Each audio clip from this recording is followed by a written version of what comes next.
ராவணா பார்வையாளர்கள், தமிழ் உறவுகள் மற்றும் ராவணா நல விரும்பிகளுக்கு வணக்கம். தமிழ்நாடு முழுக்க இப்போ எஸ்பி அலுவலகத்தில், காவல் மாவட்ட போலீஸ் அதிகாரி அலுவலகத்தில் ஒரே பரபரப்பான ஒரு புகார் வந்து பேசப்பட்டுட்டு இருக்கு. தமிழ் புலிகள் கட்சியினுடைய தலைவர் தோழர் நாகை திருவள்ளுவன் அவர்களுக்கு உயிரின் பாதுகாப்பு இருக்குது, அச்சுறுத்தல் இருக்கிறது. குறிப்பாக நாம் தமிழர் கட்சி சீமான் இவர்கள் தான் கொலை செய்ய திட்டமிட்டிருக்கிறார்கள். எனவே அவருக்கு பாதுகாப்பு வேண்டும் அப்படின்னு ஒரு புகார். அதிலே இன்னொரு முக்கியமான விஷயம், இந்த மாதிரி வந்து தமிழ் புலிகள் தன்னுடைய தலைவர் வந்து நாகை திருவள்ளுவனை கொலை செய்வதற்கான ஒரு ரகசிய திட்டம் நடந்து கொண்டிருக்கிறது அப்படின்னு சொல்லிட்டு ஒரு புகார். அவர்கள் மீது நடவடிக்கை எடுக்கணும், சீமானை கைது செய்யணும், இப்படி ஒரு புகார். ஒரு பெரிய பரபரப்பாக இருக்குது. குறிப்பாக அது ஒரு சமூக பிரச்சனையாக குறிப்பிட்ட அந்த சமூகம், நாகை திருவள்ளுவன் என்றால் அது வந்து அட்டவணை பிரிவினரில் ஒரு பிரிவு அப்படின்றது எல்லாருக்குமே தெரியும். அந்த சமூகத்துக்காக அவர் போராடி கொண்டிருப்பதாக சொல்லிட்டு இருக்கிறாரு. அதனால் அந்த சமூகத்துக்கான தலைவராக தன்னை முன்னிறுத்திக்கிட்டு அதற்காக பாடுபட்டு இருக்கிற தலைவர் நாகை திருவள்ளுவன் தோழர் அவர். இந்த பக்கம் பார்த்தீங்கன்னாக்கா இன்னொரு எதிராக இருக்கக்கூடிய இந்த பிற்படுத்தப்பட்ட சமூகத்தில் இவர்கள் எல்லோரும் சேர்ந்து அவருக்கு எதிராக சதி திட்டம் செய்கிறன்றப்ப ஒரு சமூக பிரச்சனையாக வந்து இப்போ எழுந்துக்கிட்டு இருக்குது. என்ன நடந்தது, ஏன் இந்த பிரச்சனை, ஏன் சீமான் மேலே அடுக்கடுக்க ஒரு புகார்? இன்றைய தேதியில் அதே போல் மாநில எஸ்சி எஸ்டி ஆணையம், அட்டவணை பட்டியல் பிரிவுகளுக்காக இருக்கக்கூடிய ஒரு ஆணையமும் வந்துட்டு சீமான் மீது வழக்கு பதிவு செய்ய வேண்டும் என்று ஒரு உத்தரவு போட்டு அதன் பேரில் வந்து ஆவடி காவல் அந்த சரகத்துக்குள்ளாக சீமான் மீது எஸ்சி எஸ்டி வன்கொடுமை சட்டத்தின்படி வழக்கு பதிவு செய்திருக்கிறார்கள். ஏன் தொடர்ச்சியாக இப்படியாக இவர்கள் இது ஒரு வன்முறை கட்சி, இது அப்படின்னு ஏன் அந்த கட்டமைப்பு வருது? அதுக்குள்ளே நம்ம விரிவாக பேசுவோம் வாங்க. என்ன விஷயம்னா, ஒரு 1.5 ஆண்டுகளுக்கு முன்னாடி ஈரோடு இடைத்தேர்தலின் போது ஒரு பெரிய பிரச்சனை வந்து வருகிறது. அங்கே அருந்ததி சமூகத்தை சேர்ந்தவர்கள் எல்லாம் ஆந்திர மாநிலத்திலிருந்து வந்தவர்கள் அப்படின்னு சொல்லிட்டு சீமான் ஒரு மேடையில் பேசுகிறப்ப அது ஒரு பெரிய சர்ச்சையாக உடனடியாக இந்த 32 வகைராக்கள் ஒரு பெரிய பிரச்சனையாக கிளப்பி அதிலிருந்து தமிழ் புலிகள் கட்சி சகோதரர் நாகை திருவள்ளுவன் அவர்களும் பெரிய எதிர்ப்பு பிரச்சனையெல்லாம் பண்ணி நிறைய கம்ப்ளைண்ட்லாம் இப்போ கொடுத்துக்கிட்டு இருக்கிறாங்க. அங்கிருந்து வந்தவர்கள்ன்றதுக்கு நிறைய ஆதாரங்கள், நிறைய நூல்கள், நிறைய தலைவர்கள் பேசியதெல்லாம் இதுக்கு முன்னாடி இருக்கிறது.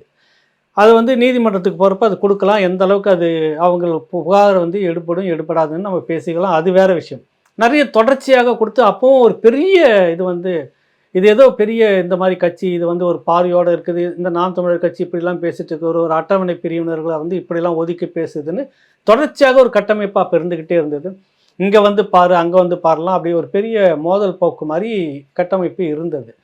பொதுவாகவே பார்த்தீங்கன்னா நாம் தமிழர் கட்சி எதனா செய்துச்சுன்னா இந்த 32 வகையரா ஒன்றா சேர்ந்து ஒரு கூப்பாடு போட்டு பெரிய பிரபகண்டா பண்ணி, ஒன்றுமே இல்லாமல் ஒரு விஷயத்தில் ஒரு பேராசிரியர் ஒருத்தர் நாம் தமிழர் கட்சி தம்பி அடித்து விட்டார் அப்படின்றதுக்காக ஒரு பெரிய பிரபகண்டா வள்ளூர் கோட்டத்தில் கூடி பெரிய பிரச்சனை பண்ணி போராட்டம்லாம் பண்ணி கடைசியாக பார்த்தா அப்படி ஒரு சம்பவமே இல்லாத ஒரு விஷயத்துக்கு எல்லாரும் சேர்ந்து கூடி நாம் தமிழர் கட்சி ஒரு வன்முறை கட்சி, என்னது அரம்பர்கள் கட்சி அப்படின்லாம் சொல்லிட்டு வந்தாங்க. இப்போ அதை போல தான் திடீர்னு ஒரு சூழ்நிலை ஏற்பட்டிருக்கிறது.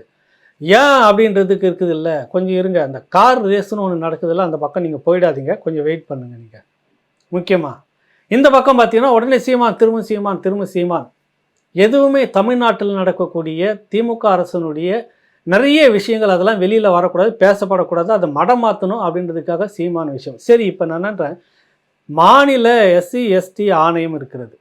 அது இந்த மாநில அரசு அவங்க விருப்பப்பட்ட நபர்களே அவங்க வந்து போடுவாங்க. அது வந்து உடனடியாக ஏற்கனவே அவர் புகார் கொடுத்துருக்கிறார் சீமான் மீது, எஸ்சி எஸ்டி ஆக்ட் மேலே வழக்கு பதிவு செய்யணும். அது வந்து வேற ஒரு விஷயத்துக்கு ஒரு பாடல் அதிமுக ஆட்சி காலத்தில் நீண்ட காலத்துக்கு முன்னாடி அவர்கள் வெளியிட்டு அந்த ஒரு பாட்டு ஒன்று வரும், கள்ளக்குடி கொண்ட கருணாநிதி வாழ்வேன்னு சொல்லிட்டு அடுத்த வரி வரப்ப அது தடை செய்யப்பட்ட ஒரு ஒரு அட்டவணை பிரிவு சமூகம். அதை அந்த பேரை நீங்கள் பயன்படுத்தினீங்கன்னாக்கா எஸ்சி எஸ்டி ஆக்ட் படி அவர்கள் வழக்கு பதிவு செய்யப்படுவார்கள், நடவடிக்கை எடுக்கப்படுவார்கள் இப்போ சொல்கிறாங்க. அந்த பாட்டு ஓடிக்கிட்டு இருக்கு, நீண்ட நெடிய காலமாக ஓடிட்டுருக்கு. அதுக்கு முன்னாடி திரைப்படங்களில் அந்த பாடல்களை வந்து அந்த வரிகளை பயன்படுத்தி இருக்கிறார். பாடல்களை சண்டாலின்லாம் வந்திருக்கிறது. என்ன செய்திருக்கணும் அரசு அப்படின்னாக்கா, இப்படியாக இந்த சமூகத்தினுடைய ஒரு பேர் அட்டவணை பிரிவில் ஒரு பிரிவாக இருக்கக்கூடிய இந்த சமூகம் அப்படின்னு சொல்கிறாங்க. இது வரைக்கும் அந்த பேரில் சான்றிதழ் எதனா கொடுத்துருக்காங்கன்னா தமிழ்நாட்டில் எதுவும் கொடுக்கல.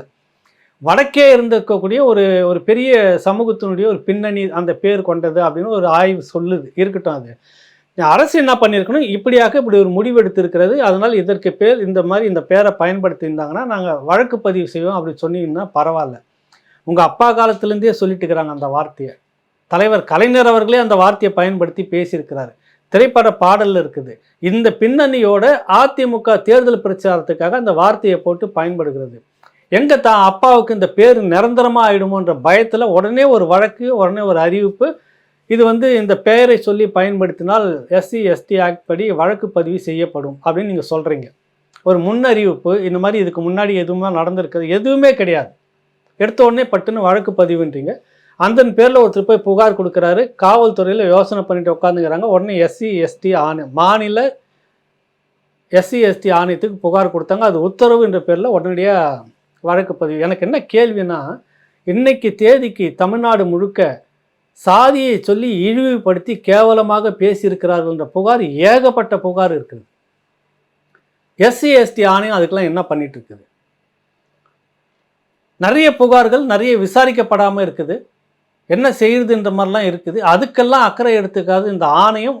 ஒரு அரசியல் கட்சி தலைவர் இப்படி பேசினார்ன்றதுக்காக ஏற்கனவே பேசப்பட்டு இருக்கிற முன்னாள் முதலமைச்சர் கருணாநிதி அவர்கள் பேசின அந்த வார்த்தை, இதெல்லாம் பேசின அந்த வார்த்தையை எடுத்துக்கிட்டு உடனே இங்கே வழக்கு பதிவு. இது ஒரு வன்முறை அப்படின்னு முத்திரை குத்துறது. ஒரு சாதி சமூக பின்னணியில் ஒரு சாதியை இழிவுபடுத்தினார். இப்போ பேச போகிறாங்க பாருங்கள், இந்த 32 வகைராவும்.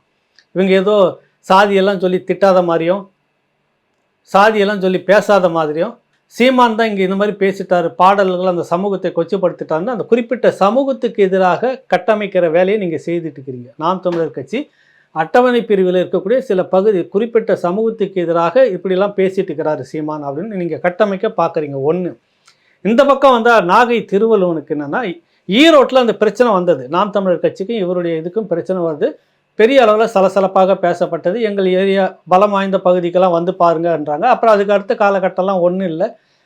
அதிகமாக அவர்கள் அதிக செல்வாக்கு இருக்கிற தமிழ் புலிகள் அந்த சமூகத்தை சேர்ந்தவர்கள் செல்வாக்காக இருக்கக்கூடிய திண்டுக்கல், தேனி இந்த பக்கத்தெல்லாம் கூட்டம் போடுறாங்க. ஒரு பிரச்சனையும் இல்லை, சுமூகமாக தான் போயிட்டு இருந்தது, ஒரு எதிர்ப்பும் இல்லை.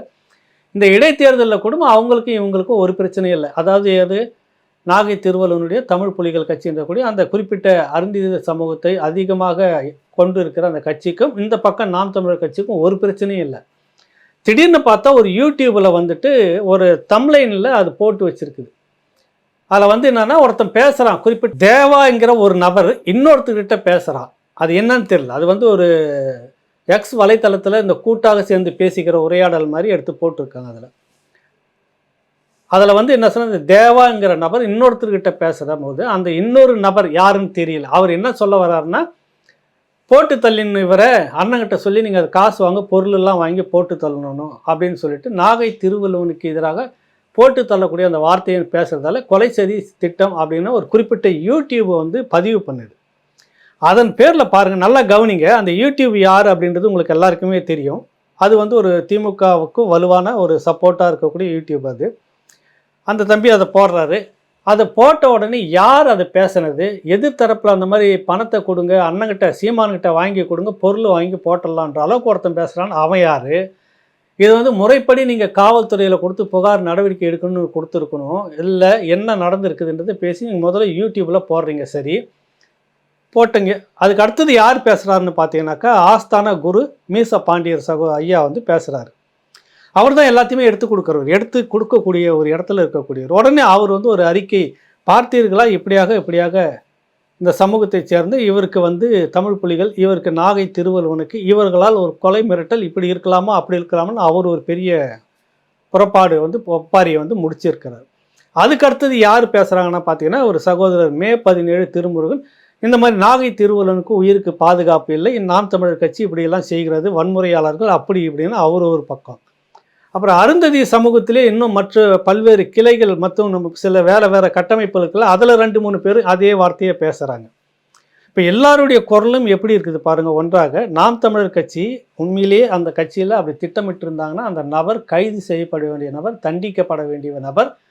அவருக்கும் உண்மையிலேயே சீமானுக்கும் அப்படி என்ன சொல்லியிருந்தாங்கன்னா முன்ன பின்ன தொடர்பு இருக்குதான்றதெல்லாம் நீங்கள் இனிமேல் பார்க்கணும், விசாரணையில் பார்க்கணும். யாரோ 2 பேர் பேசினா அந்த 2 பேர் யார் என்னன்னு தெரியல. அந்த குறிப்பிட்ட யூடியூபுக்கு மட்டும்தான் தெரிகிறது. அதை எடுத்து வச்சு ஒரு செய்தியாக பண்ணுறாரு.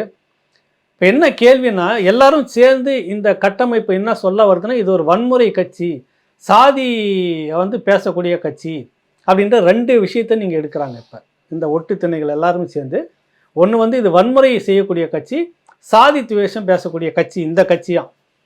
எது பொது தொகுதியில் வந்துட்டு அட்டவணை பிரிவினர் வந்து நிற்க வைக்கக்கூடிய இந்த கட்சி சாதி துவேஷம் பண்ணுறதான். சாதியை பார்த்து அட்டவணை பிரிவினர்லாம் நீங்கள் தனி தொகுதியிலே நிற்கணும்னு ஒரு அரை நூற்றாண்டுகளுக்கு மேலே இன்னமும் பண்ணிக்கிட்டு இருக்கிற இவங்க வந்து பொதுவான ஆளுங்க. எப்படி இருக்குது பாருங்க இந்த கட்டமைப்பு. உடனே எல்லாரும் கூட்டம் சேர்ந்து டிஜிபி கிட்ட புகார். நாகை திருவள்ளுவன் அந்த தோழருக்கு உயிர் பாதுகாப்பு இருக்குது, அச்சுறுத்தல் இருக்குன்னா கட்டாயம் பாதுகாப்பு கொடுத்து ஆகணும், அதில் மாற்று கருத்து இல்லை.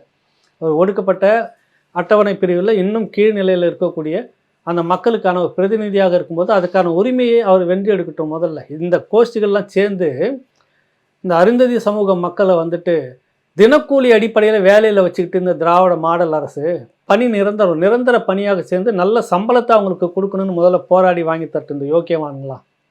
என்ன அடுத்தது இந்த விஷயத்துக்கு வருவோம். எல்லாரும் சேர்ந்து டிஜிபிகிட்ட புகார். யார்? அந்த நாகை திருவள்ளுவனும் சகோதரர் திருமுருகன் காந்தியும். அவரை நான் இது வரைக்கும் பயன்படுத்துனதில்லை அந்த பேரை. எவ்வளோ நுணுக்கமாக வேலை செஞ்சு எப்படி ஒன்றா கூடுறாங்க பாருங்கள். போய்ட்டு புகார் கொடுத்து இவர் உயிருக்கு அச்சுறுத்தலுக்கு சீமான் தான் காரணம், சீமான் மேலே நடவடிக்கை எடுக்கணும் அப்படின்னு கொடுக்குறாங்க.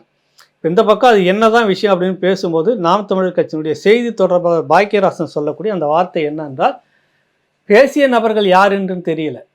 உண்மையிலேயே காவல்துறை டிஜிபி ஆஃபீஸை கூப்பிட்டு விசாரிக்கணும்னா அந்த யூடியூப்பை கூப்பிட்டு தான் அந்த யூடியூபுக்கும் அந்த பேசிய நபர்களுக்கும் என்ன தொடர்பு, அது எப்படி வந்தது, நீங்கள் எப்படி போட்டீங்க அப்படின்ற விசாரணையெல்லாம் அங்கேருந்து எடுக்கணும். நீங்கள் நாங்கள் என்ன சொல்ல வரோன்னா, நாகை திருவள்ளுவனுக்கும் எங்களுக்கும் நேரடியான எந்த மோதலும் இல்லை. இடைத்தேர்தலின் போது கிட்டத்தட்ட 1.5 ஆண்டுகள் கடந்துருச்சு. அது பிற்பாடு பொது தேர்தல் ஒன்று வந்தது, இடைத்தேர்தல் விக்கிரவாண்டி ஒன்று வந்தது. எந்த இடத்துலையும் எங்களுக்கும் அவருக்கும் ஒரு பிரச்சனையும் இல்லை. அதோடு முடிஞ்சுது. அன்றைக்கி பேசுனாங்க, அதோடு முடிஞ்சு போச்சு. இப்போ அவருக்கு எங்களால் உயிர் அச்சுறுத்தல்ன்றது சந்தேகத்துக்கு இடமாக இருக்கிறது. ஒருவேளை அந்த தரப்பில் ஏதாவது செய்து முடிச்சுட்டு அந்த பழியை வந்து நாம் தமிழர் கட்சி மேலே போகிறதுக்கு வாய்ப்பு இருக்குமோ என்ற அச்சம் இருக்கிறது. அதனால் டிஜிபியை பார்த்து எங்கள் தரப்பிலே ஒரு புகாரை நாங்கள் கொடுக்கிறோம். இது வந்து ஒரு திட்டமிடப்பட்ட ஒரு சதியாக இருக்கிறது. யாராவது ஒருத்தர் இன்னொரு கட்சியினுடைய தலைவரை வந்து போட்டு தள்ளுறன்னு வெளிப்படையாக பேசி அதுக்காக சீமான் கிட்ட பணம் வாங்குங்க, நான் போட்டு தள்ளிடுறேன், பொருள் வாங்க அப்படின்னு சொல்கிறது வந்து சாத்தியமாக பேசுகிறது. ஒரு ஸ்பேஸ், அதாவது ஒரு எக்ஸுனுடைய அந்த கூட்டு வலைத்தளத்தில் பேசுகிறது சரியாக இருக்குமா? பேசுவாங்களா? அடுத்தது இது விஷயமாக டிஜிபி அலுவலகம் முறையாக நடவடிக்கை எடுத்து விசாரிக்கணும். இதில் வந்து யாரெல்லாம் இதில் சம்மந்தப்பட்டிருக்காங்க, உண்மையிலே அது நடந்திருக்கிறதா, பேசிய 2 நபர்கள் யார், ஒருத்தருடைய பேர் தேவான்னு தெரியுது, இன்னொரு நபர்கள் யார், இது எப்படி இந்த கூட்டு சதி நடக்கிறது, இதில் யார் இருக்காங்க, எங்கள் தரப்புலையும் நாங்கள் ஒரு புகார் கொடுக்க இருக்கின்றோம். நாகை திருவள்ளுவனுடைய உயிருக்கு எந்தவித அச்சுறுத்தல் ஆனாலும் அதற்கு திமுகவினுடைய சார்பு நபர்களே பொறுப்பு என்று எழுத்துப்பூர்வமாக கொடுக்க இருக்கின்றோம். நாம் தமிழர் கட்சி ஒருபோதும் இந்த மாதிரி வன்முறையை எந்த விதத்திலும் கையில் எடுத்த கட்சி அல்ல. சாதி துவேஷம் பேசக்கூடிய கட்சியும் இது அல்ல. எனவே இது திட்டமிட்டு உருவாக்கப்படுவதற்கான ஒரு வேலை நடந்துக்கிட்டு இருக்குது அப்படின்னு நாம் தமிழர் கட்சியினுடைய செய்தி தொடர்பாளர் சகோதரர் பாக்கியராசன் வந்து சொல்கிறார். இன்னொரு தரப்பு என்ன பேச விடுகிறதுனா, இந்த அரசியலே எதுக்கு அப்படின்னா, இப்போ சமீப காலமாக திமுக மீது ஒரு கடும் விமர்சனம் இருக்கிறது. இந்த கார் ரேஸ் விஷயம் இருக்குல்ல, அது ஒரு பெரிய அரசியலாக போயிட்டுருக்கு. பேச வேண்டிய ஊடகங்கள் எதுவும் பேசலை. கார் ரேஸுக்குன்னு ஏற்கனவே ஒரு இடம் இருக்கிறது ஒதுக்குப்புறமாக. சென்னையினுடைய மைய பகுதியில் வந்து நீங்கள் முக்கோண வடிவில் வந்துட்டு நீங்கள் வந்து அந்த கார் ரேஸை நடத்துகிறீங்க. அதுக்காக சாலையெல்லாம் ஒதுக்கி ஏதோ ஒரு 4 பேர் கூடிய ஒரு இடத்துல பேசணுன்னா கூட போக்குவரத்துக்கு இடையூறு செய்வீர்கள், அனுமதி இல்லைன்னு சொல்லக்கூடிய இந்த கட்டமைப்புகள், இந்த காவல்துறையும் நகராட்சி இப்படின்னு இருக்கக்கூடிய எல்லா மாநகராட்சி நிர்வாகம் எல்லாமே எதிர்ப்பு தெரிவிக்கக்கூடிய நிலையில் முழுக்க நீங்கள் வந்து மறிச்சிட்டு போக்குவரத்து திருப்பிட்டு இவ்வளோ இடையூறு கொடுத்துக்கிட்டு அந்த வந்து விளையாட்டுன்ற பேரில், விளையாட்டுத்துறை என்ற பேரில் ஒரு கார் ரேஸ் உயர்தட்டு மக்கள் பார்க்கக்கூடியது அவங்க வச்சுக்கிட்டு இருக்கிற அந்த விஷயத்தை நீங்கள் நடத்தி முடிக்கணும்னு நிற்கிறீங்க. இது இப்போ பேசு பொருளாக இருக்கிறது. மைய பகுதியில் இப்படி யாராவது செய்துக்கிட்டு இருப்பாங்களா? எவ்வளவு இடையூறு இதோட நடந்துக்கிட்டு இருக்குது அப்படின்னு சொல்லிட்டு இது பேசு பொருள். இது வந்து இப்போதைக்கு நடந்துடக்கூடாது. உடனே என்ன பண்ணுறதுன்னு யோசிச்சா இருக்கிறார் சீமான தூக்கு. சீமானை பற்றி பேசினால் பரபரப்பு அதிகமாக இருக்கும் அப்படின்றது. உடனே சீமான் மீது காவல் ஆணையம், தேசிய மாநில எஸ்சி எஸ்டி ஆணையம் வந்து சொன்னதின் பேரில் ஒரு வழக்கு பதிவு, எஸ்சி எஸ்டி வன்கொடுமை. அது வந்துச்சுன்னா ஒன்றும் இல்லை, அந்த பாடலுக்கான புகார் தான் அது. வந்தாருன்னா ஐயா கருணாநிதி கோர்ட்டில் வந்து நிற்கணும். என்ன அவர் இந்த காலகட்டத்தில் இப்படிலாம் பேசியிருக்கிறார் அந்த வார்த்தையை சொல்லின்னு. சினிமா பாடல்களில் இதுக்கு முன்னாடி பயன்படுத்திட்டு இருக்கிறது. அடுத்தது இங்கே வந்து பார்த்தீங்கன்னாக்கா அதிமுக அது வந்து ஒரு பிரச்சார பாடகமாகவே பாடி இத்தனை வருஷமாக இருந்துக்கிட்டு இருக்குது. இவ்வளவும் வரணும் உள்ளார. அடுத்தது உங்கள் தரப்பில் இன்ன தேதி வரைக்கும் இந்த சமூகத்திற்கான சான்றிதழ் எங்கேயாவது கொடுத்துருக்கீங்களா தமிழ்நாட்டில்? இதுக்கு முந்தின காலகட்டத்தில் இந்த சமூகத்தை இந்த பெயரை சொல்லி நீங்கள் பேசினால் அவர்கள் மீது எஸ்சி எஸ்டி வன்கொடுமை சட்டம் பாயும் என்ற அறிவிப்பை நீங்கள் முன்னாடி எப்படி கொடுத்தீங்க? எப்போ கொடுத்தீங்க? ஒரு முன் அறிவித்தல் நீங்கள் இதை செய்திருக்கணும். யாருக்குமே தெரியாது இது. அப்போ நீங்கள் ஒரு அறிவுறுத்தல் செய்ய வேண்டிய பொறுப்பு அரசுக்கு இருக்கிறது. எதுவுமே இல்லாமல் வழக்கு பதிவு செய்து நேராக அப்படி விசாரணை நாளைக்கு நீதிமன்றத்தில் இப்படி தான் முடியும். அது ஒரு பக்கம். இந்த பக்கம் தான் இப்போ முக்கியமாக பார்க்கணும். நாகை திருவள்ளுவன் தோழரை கொலை செய்வதற்காக திட்டமிட்டது யார்? அந்த பேசிய நபர்கள் யார்? இதுதான் இப்போதைக்கு முக்கியமான விஷயம். இவ்வளோ பெரிய ஜனநாயக நாட்டில் குறிப்பிட்ட இந்த டீம் அந்த 32 வகையறா மாதிரின்னு இருக்கக்கூடிய இவர்கள் மட்டும் சேர்ந்து ஒரே நேரத்தில் கூப்பாடு போட்டு எல்லா விஷயத்தையும் சாதித்து அது ஒரு பிரபகண்டாவாக மாற்ற முடிகிறது என்றால் இதுக்கு பேர் ஜனநாயகமா அப்படின்ற கேள்வி இருக்குது. யார் ஆரம்பர்கள் அப்படின்ற இந்த கேள்வி இருக்கிறது. நாம் தமிழர் கட்சி மீது விமர்சனம் இருக்கிறதா? பேசுவோம். நாம் தமிழர் கட்சி தலைமை மீது விமர்சனம் இருக்கிறதா? பேசுவோம், விவாதிப்போம். சரி தவறு நீங்கள் பேசுங்க. சரினா சரி, தவறுனா தவறு, அது வச்சுட்டு போகலாம். ஆனால் இப்படி செய்துக்கிட்டு ஒரு பெரிய இதை நீங்கள் கட்டமைக்கிறதுக்கான காரணம் என்ன என்பது தான் இருக்கிறது. காவல்துறை தலைவர் டிஜிபி அவர்கள் இதில் சரியான விசாரணையை முன்னெடுத்து விசாரிக்கணும் அப்படின்றது தான் நாம் தமிழர் கட்சியினுடைய கோரிக்கையாக இருக்கிறது. நாளைக்கு அவர்களும் காவல்துறை டிஜிபி அவர்களை காவல்துறை தலைவர் டிஜிபி அவர்களை பார்த்து புகார் கொடுக்கறதா இருக்கிறாங்க. இது மட்டும் இல்லாமல் மேற்கொண்ட விசாரணைகள் இதில் வந்து வேணும். அதுக்கான வேறு விஷயங்கள்லாம் வச்சுருக்காங்க. அந்த வகையில் அந்த விசாரணையை அவங்க கோருவாங்க. அது வந்து பின்னாடி யாருக்கு பேக் ஃபயர் ஆகுதுன்னு நம்ம பொறுத்திருந்து பார்ப்போம். மீண்டும் ஒரு நிகழ்ச்சியில் சந்திப்போம். நன்றி, வணக்கம்.